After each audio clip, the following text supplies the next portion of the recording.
Jadi kena tukus ya aing presiden. Aku yang dibasmi hujana. Teh hayang aing diwakilan ku sia. Ajur negara. Aing mah deuke pikeun bodoli lah aing mah wakil aing.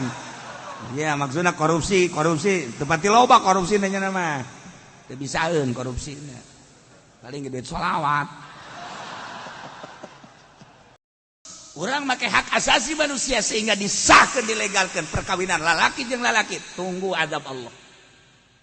Lain diomean dilegalkeun. Di kamarana tah caleg-caleg. Kamarana tah DPR nu dara riuk mengkeluk tuh di pusat tarolol meureunna. Perjuangkeun atuh ku sia.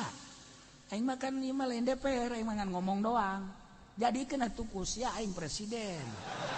Aku yang dibasmi hujana. Teh hayang aing diwakilan ku sia. Ajur negara. Aing mah deuke pikeun bodoli lah aing mah wakil aing. Ya maksudna korupsi tepati loba korupsina nya mah. Teu bisaeun korupsina. Paling gede sholawat.